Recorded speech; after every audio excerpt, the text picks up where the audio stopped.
If you've ever dreamed of exploring the world without sacrificing your career, this video's for you. I've been working remotely for a while now, and it's allowed me to experience some amazing places while working and still making money. But I'll be honest, it does require both planning and a lot of discipline just to make sure that you're getting your work done instead of blowing off every day to sightsee, which I admit can be really tempting to do. Here are my top tips for successfully balancing work and travel. First things first, choose a destination with reliable internet and good infrastructure. And this cannot be understated. It's really frustrating if you go to another country and it takes you 20 minutes just to log online. Cities with co-working spaces and a digital nomad community are also really great options. There's a website called Nomad List that can help you find the best spots. If you've watched any of my other videos, you know I'm a big fan of home exchanging. The platform that I'm on, Home Exchange, has a whole section with remote-friendly homes where you'll find homes with designated workspaces and good Wi-Fi. There's another home swap platform called Noad that's entirely for remote workers. All of their members are actually vetted for fast Wi-Fi and for things like dedicated desk space. Some of them even have access to office tools like a printer and other things that'll make your stay while working a little bit easier. My second tip, create a dedicated workspace wherever you are. Whether it's an Airbnb, a home exchange, or even a local cafe or co-working space, it's really important to know exactly where you can go to get your work done instead of searching every day for a new place you can set up shop for a few hours. Having a dedicated workspace is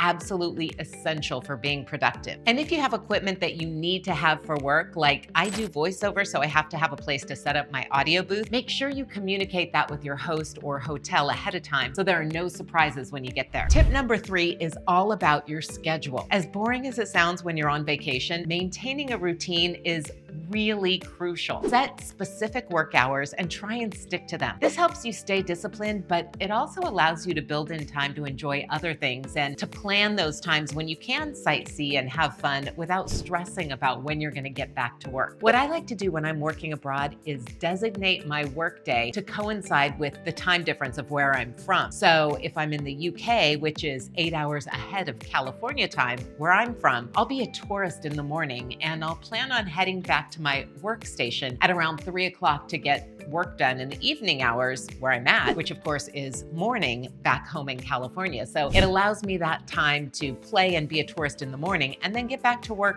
during work hours. Another tip, take advantage of productivity tools like Trello, Slack, Google Workspace. These apps help you stay organized, communicate with your team, and manage your tasks efficiently. This can be really important when you're on the road because it's so easy to lose track of where you're at with a project, especially if you're losing track of the time. Tip number 5, when you're working remotely, clear communication is key. And that starts from the beginning when you book your accommodations and you need to confirm that you're staying at a place that fits your needs. But it's also true when it comes to communicating with your clients, your customers, or your team members. I like to send an email before I even leave home, letting all the important people know that I'll be working remote and may take a little bit longer to get back to them. I also tell them how to reach me or who they can reach in case they need an immediate response. And I also like to set up an out-of-office reply, even though I'll still be working, just letting people know of any time zone differences or that it may take me a little bit longer to respond. Regular check-ins and video calls also will help maintain a strong connection with your colleagues while you're gone. I know during the pandemic, a lot of people worked remote and didn't necessarily want their team to know that they weren't in their usual office.